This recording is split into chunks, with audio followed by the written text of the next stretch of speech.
साथियों नमस्कार, स्वागत आप सबों का। आज सुबह से ही सरगर्मी तेज थी। प्रतीत हुआ ऐसा कि आज कम से कम कुछ निकल कर सामने आएगा।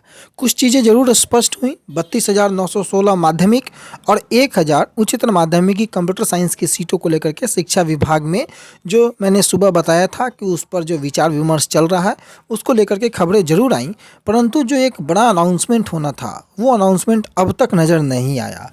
सीएम नीतीश कुमार ने अब तक कोई अनाउंसमेंट नहीं किया। जो बजट अलॉट हुआ पिछले वर्ष से 0.5% उसमें कटौती कर दी गई।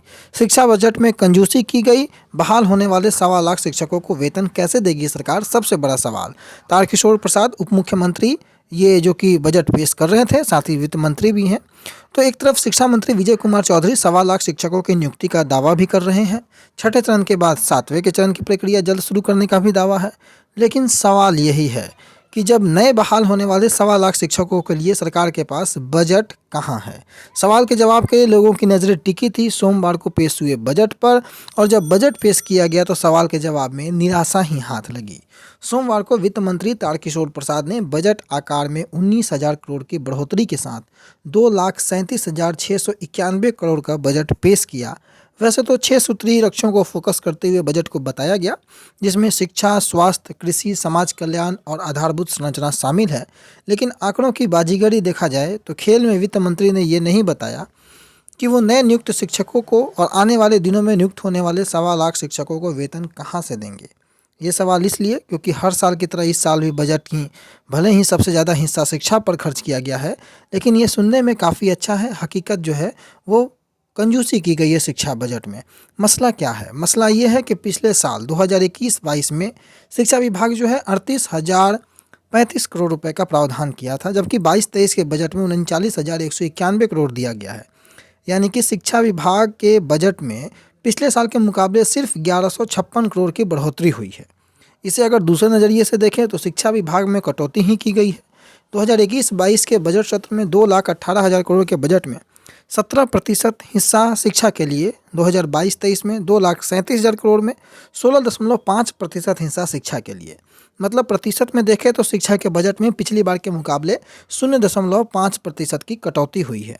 ये कटौती तब की गई है जब छठे चरण के तहत 42,000 नए शिक्षकों की नियुक्ति की जा रही है, जिसके वेतन पर राज्यांश मद से 40% का खर्चा राज्य सरकार को देना है, जिस पर लगभग 1,100 करोड़ खर्च होने का अनुमान है।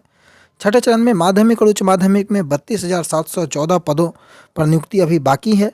वहीं छठे चरण के प्राथमिक के 47,000 से ज़्यादा पदों पर और माध्यमिक उच्च माध्यमिक के लगभग 25,000 जो पद हैं वो खाली रह गए हैं, जिसे 7वें चरण की बहाली में जोड़ा जाएगा।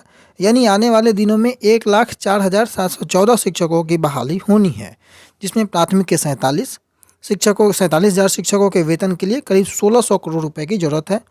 यानी छठे चरण और 7वें चरण के माध्यमिक शिक्षकों के कुल 57,714 शिक्षकों के लिए उनके वेतन के लिए तकरीबन 2,800 करोड़ की जरूरत होगी। यानी कि आने वाले दिनों में नए बहाल होने वाले कुल 1,46,714 शिक्षकों के वेतन के लिए तकरीबन 5,500 करोड़ रुपए की अतिरिक्त जरूरत होगी। यानी पिछले बजट में जो 38,000 करोड़ के अलावा 5,500 करोड़ सिर्फ नए शिक्षकों के लिए था, लेकिन इस बजट में सिर्फ 1,156 करोड़ की ही बढ़ोतरी हुई है। जबकि शिक्षा विभाग के 39,191 करोड़ में 7,910 करोड़ स्कूल निर्माण पर खर्च करने का प्रावधान है। तब आप समझ रहे होंगे कि शिक्षा विभाग ने बजट में कटौती की है। तो सवाल ये है कि सरकार के पास 7वें चरण की नियुक्ति को लेकर के प्लान क्या है। क्या सरकार 7वें चरण की नियुक्ति को लेकर के इस बजट में कोई प्रावधान रखी है?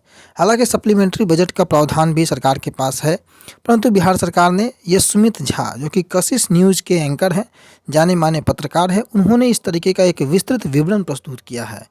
जो 32,916 सीटों के बारे में जो हमने चर्चाएँ की थी, उन चर्चाओं की ओर अगर आप ध्यान देंगे तो आपको कई महत्वपूर्ण जानकारियां मिलेंगी, जिसमें 32,916 की चर्चाएं हैं। अगले वीडियो में हम उसे समाहित करेंगे, परंतु अभी सुमित झा ने जो एक प्रश्न चिन्ह उठाया है बजट को लेकर के वो आप लोगों के सामने प्रस्तुत किए हैं।